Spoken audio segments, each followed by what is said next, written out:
신 김승년 총무님과 모든 임원분들, 모든 회원분들께 깊은 감사의 말씀을 드립니다. 대한민국은 여기까지 온 것은 보수나 진보 어느 한쪽의 힘이 아니라 우리 모두의 힘이었다고 생각합니다. 특히 언론의 힘이 컸습니다. 중요한 고비마다 나라의 앞날을 위해 권력을 감시하고 국민을 대변한 언론인 여러분이 계셨기에 우리 모두가 이만큼 올 수 있었다고 생각합니다. 저는 지난 5월 2일 제21대 대한민국 대통령 선거에 출마하였습니다. 한평생 제가 내린 가장 어렵고 무거운 결정이었습니다. 저는 50년 가까이 대한민국 대통령 9분을 모시고 일하면서 그 자리가 얼마나 고독한지, 책임이 얼마나 막중한지 제 눈으로 생생하게 보아왔습니다. 그러나 고민에 고민을 거듭해 결정을 내린 이상 뒤를 돌아보지 않겠습니다. 민생, 경제, 외교, 개혁 이런 모든 분야가 정치에 발목 잡혀 앞으로 나아가지 못하고 있습니다. 이런 현실을 더는 방치하지 않겠습니다.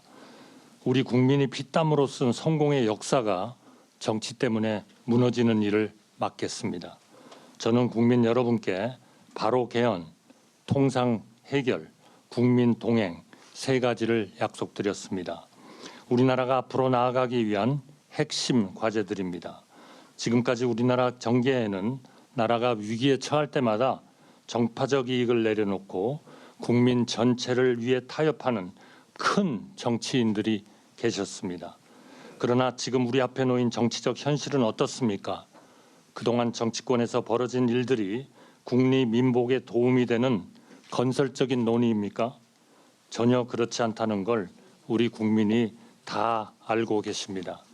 정치의 기본이라고 할 수 있는 대화와 설득의 과정은 찾아볼 수 없고 이기기 위해서 수단과 방법을 가리지 않는 언동이 판을 치고 있습니다. 이런 정치는 이미 정치가 아니라 폭력입니다. 이제는 정말로 개헌이 절실하게 필요합니다. 개헌으로 우리나라 정치를 바로 잡아야 합니다. 정치가 바뀌지 않으면 민생, 경제, 외교, 개혁 그 어느 것도 제대로 추진할 수 없습니다. 저는 반드시 개헌을 성공시켜 갈래갈래 쪼개진 대한민국을 하나의 대한민국으로 재통합하겠습니다. 개헌에 성공하는 즉시 직을 내려놓겠습니다. 이것이 제가 드린 첫 번째 약속, 바로 개헌입니다. 두 번째 약속은 통상 해결입니다. 대한민국은 수출로 먹고 사는 나라입니다.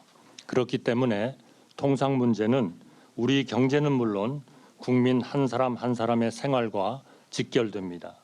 많은 국민들께서 미국발 관세 폭풍에 대해 크게 걱정하고 계신 점을 잘 알고 있습니다. 우리나라는 많은 어려움 속에서도 의미 있는 성과를 내며 협상을 진척시켜 나가고 있습니다. 저는 대통령 당선 후 통상 문제를 반드시 해결하겠습니다. 자신 있습니다. 다만 세 가지만 믿고 기다려 주시기 바랍니다. 먼저 한미 간 통상 문제를 가장 오래 다뤄온 사람, 가장 잘할 수 있는 사람은 바로 저라고 생각합니다. 양국이 서로 도움이 될 수 있는 윈윈 할 수 있는 방안을 이끌어내겠습니다. 둘째, 대한민국은 국민 여러분께서 생각하시는 것보다 훨씬 강한 나라입니다. 우리 국익을 해치지 않고 미국과 건설적인 협상을 진행할 만한 충분한 역량을 갖추고 있습니다. 셋째, 한미 관계는 단기간의 이익에 따라 움직이는 편의적 계약 관계가 아닙니다. 피로 맺어져 오랜 세월을 거치며 굳건한 신뢰로 다져진 동맹입니다. 서로의 이익을 해치지 않는 범위 내에서 미래지향적인 결론을 얼마든지 도출해낼 수 있습니다. 우리에게만 미국이 필요한 것이 아닙니다. 미국에게도 우리는 중요한 파트너이기 때문입니다.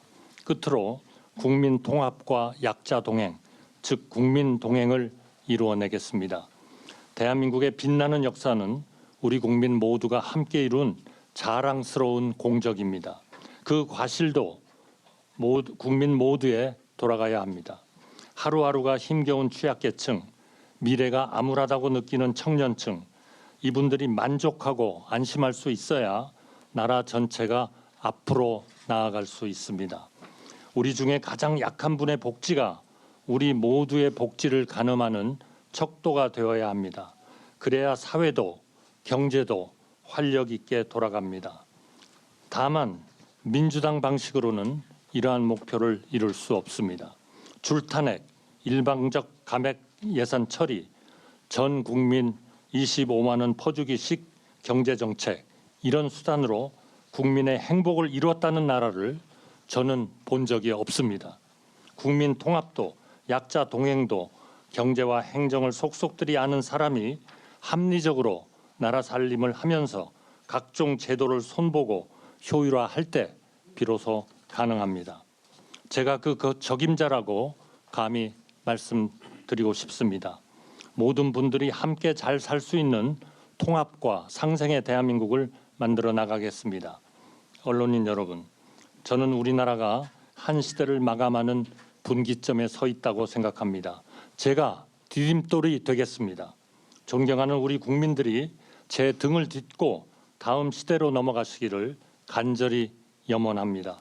끝으로 저는 공직 생활을 오래 해서 제 자랑을 하는 데는 매우 서투입니다. 성격상 제 이야기를 하는 것보다 남의 이야기를 듣는 걸 훨씬 더 잘합니다. 오늘은 언론인 여러분들이 제게 물으시지만 다음에는 꼭 한번 제가 여러분들을 모시고 우리나라가 갈 길에 대해 많은 것을 여쭤보고 싶습니다. 쓴소리를 많이 해주십시오. 그날은 여러분이 아닌 제가 취재 수첩을 들고 오겠습니다. 감사합니다.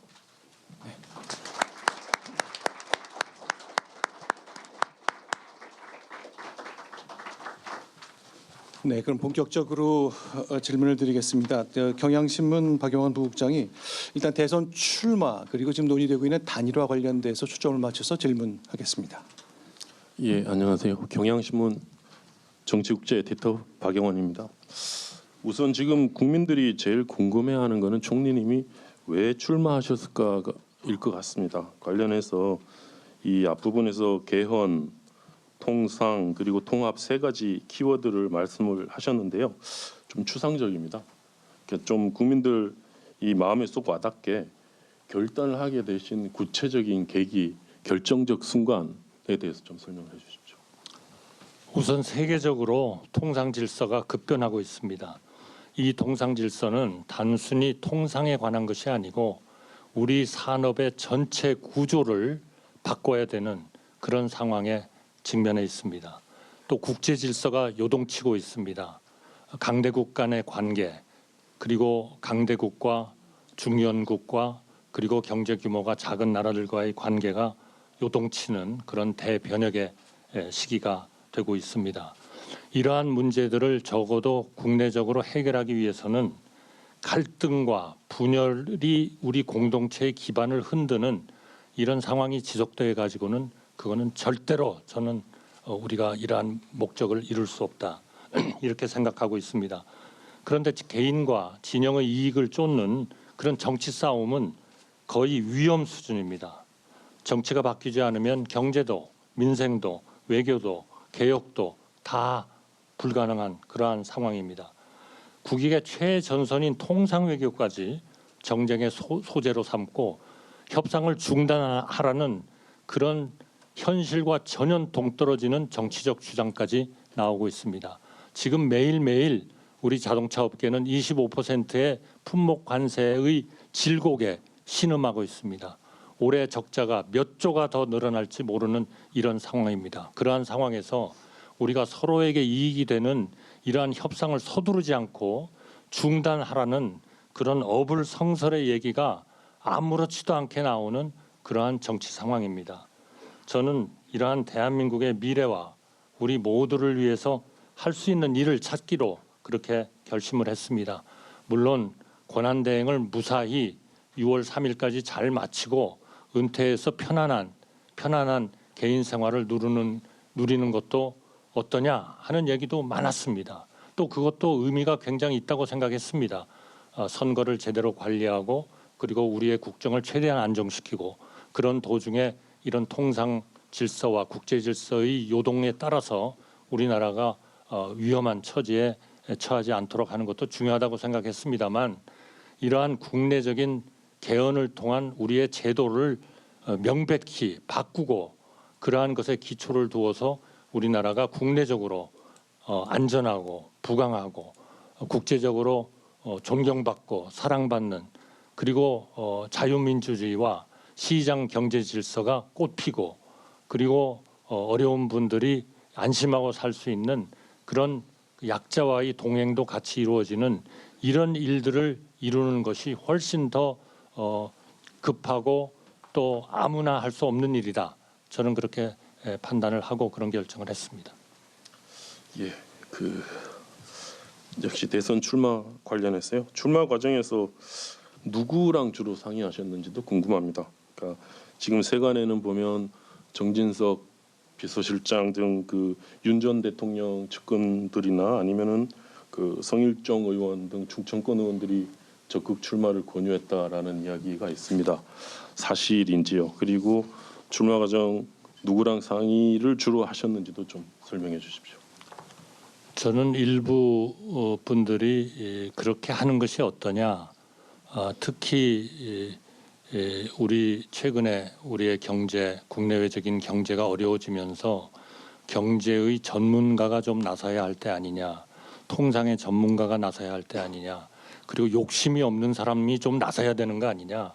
물론 정치에 있어서의 권력 의지라는 것은 대단히 중요한 하나의 덕목이기는 하지만 바로 그 권력 의지 때문에 이제까지 우리가 여러 번 시도했던 이런 우리의 제도를 근본적으로 바꾸고 87년도에 만들어졌던 이 헌법을 본질적으로 새로운 우리 세계 경제의 질서와 우리 국내의 사정에 맞는 새로운 옷으로 입히는 것에 실패를 해왔기 때문에 욕심이 없고 3년만 하겠다고 공언을 하는 그러한 의지를 가진 그런 사람이 경제 전문가가 나서야 할 때 아니냐 하는 말씀을 하시는 분도 많았습니다. 그러나 훨씬 더 많은 분들은 또 우리의 가족들은 이러한 일을 왜 하려고 하느냐.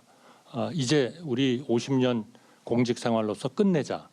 정치라는 것에 대해서 그렇게 언젠가는 내가 진출을 해야 되겠다라고 생각해 본 그러한 노력이 충분치 않지 않느냐 하는 말리시는 분들이 훨씬 더 많았습니다. 저는 그러한 것을 가지고 몇 날을 고민했고 그리고 우리나라를 위해서 이제 우리 국민 모두를 한 마음으로 통합해 가면서 제가 디딤돌이 되어야 된다 이런 생각과 결론에 도달을 했고 그것은 순전히 최종적으로 제가 결정한 것이다 그렇게 감히 말씀을 드리고 싶습니다. 예, 일단 그리고 지금 우선 관심사 중에 하나가 후보 단일화입니다.